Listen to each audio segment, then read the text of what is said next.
Hey everyone, friendly fellow Jed here. It's New Year, so I hope it's going swell for all of you. It's not going well for me. My parents are away at some grown-up party, so instead of partying with family and friends, here I am, just sitting here making a video. So I just saw Spider-Man Spiderverse, and it was pretty good. I really liked it, and I'll probably actually buy it when it comes out on DVD or something because I liked it that much. However, I also have somewhat of a love-hate relationship with the movie. I love the movie, I do, but there are certain decisions that just bog it down from being near perfect. Well, first off, what did I like? Well, I adore the graphics of the movie. Me, myself, I'm not an avid comics reader unless you count reading the Sunday comics as a hobby, but I think that the visuals in the movie really replicate that of a comic book. The shapes of the characters, especially, was something I really loved. As weird as it sounds, I love the slim and agile looks of the heroes, but I also really loved Kingpin's design. Seriously, I soaked in every second I got to see this guy in action. So yeah, if you ask me, they really killed the looks of the movie. It really is like watching a comic book. Second off, I think the story is pretty straightforward. You basically got Kingpin trying to open up this portal to another dimension, and in the process, other Spider-Men start showing up, so now there's a crap ton of other Spider dudes, and wouldn't you know it, we gotta get them back to their home dimensions. The story was pretty easy to follow along with because it's a pretty basic story, but that doesn't stop it from being good. I also really found myself attached to characters and I actually cared for them.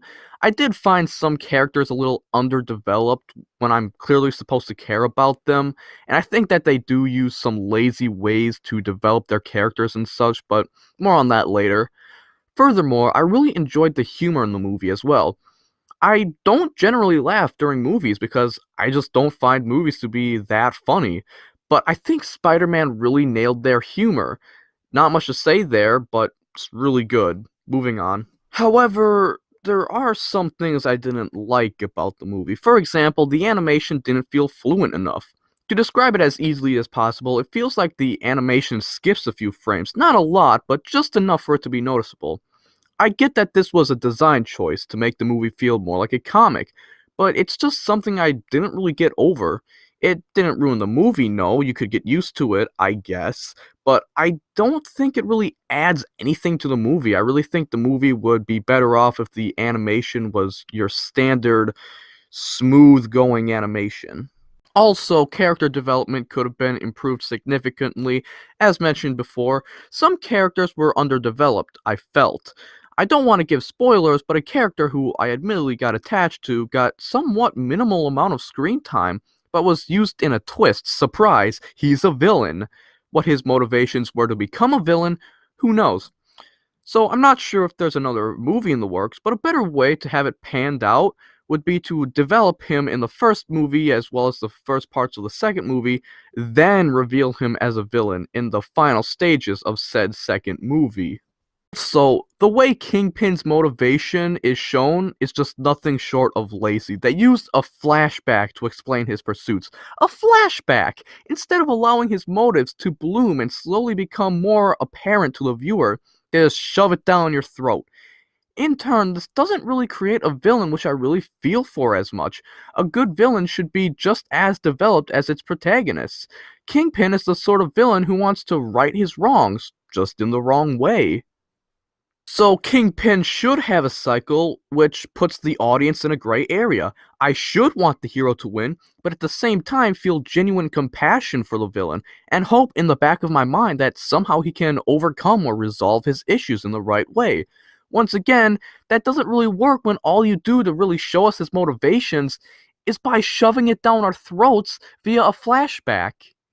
Furthermore, emotional scenes felt kind of artificial and forced, to me at least. I think it would probably be different for you, but in a snap, it felt like all of a sudden the movie hits its lowest part emotionally, and I think, oh, well, guess it's time to feel sad now. For example, when the other characters doubt the main character's abilities, in an instant, it seems that the tone switches from happy-go-lucky to, oh man, I'm sad now. Also, the way the main character is separated from the group of heroes is lazy. To keep it brief, it essentially boils down to the other character saying, "Oh, he's not like us. He can't possibly help us." Which is kinda cliche, I ain't gonna lie.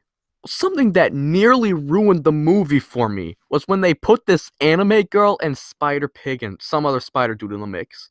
When these characters were revealed to me, I rolled my eyes, not at the spider dude because he's cool, but at the anime girl and Spider Pig. I get it, they don't fit in this universe and they're not supposed to, but honestly, I really don't think they should be in this movie at all. As cameos or references, they work fine, but they aren't. They are characters integral to the plot. At this point, I couldn't take the movie seriously. And believe me, they want you to take these characters seriously. But look at them, they just don't fit. The second you introduce these characters as main characters, it just becomes less of an epic comic book unfolding before your very eyes and feels more like a crossover episode you'd see on Nickelodeon or Cartoon Network.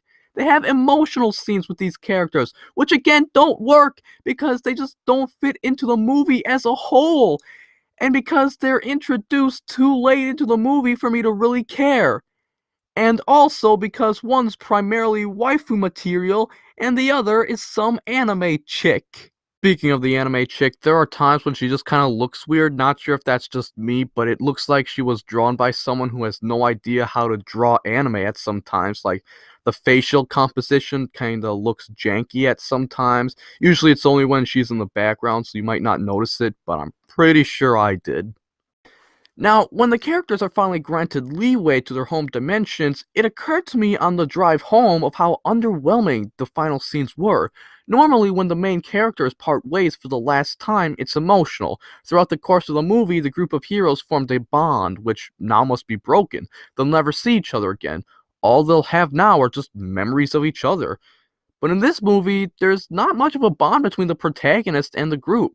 When they say their final goodbyes, it really didn't seem like that big of a deal. It felt like they were leaving a friend's house. Later, Dave. See you next week. Yeah, man, later. So yeah, I liked the movie. I would have loved the movie, and it probably would have made its way onto my top 10s had it not been for the awful decisions that were made during the making of it. The animation wasn't that big of a deal, and I could get over the somewhat underdeveloped characters. But I just can't get over the decision to include that stupid pig and that stupid anime girl. It's for this reason I can't really rate the movie out of 10. Yes, there are choices the movie's made, which I seriously abhor, but at the same time, everything else is nothing short of being one of the best movies I've ever seen. All I can say is that I recommend it and you should definitely see it. Friendly fellow Jed, out.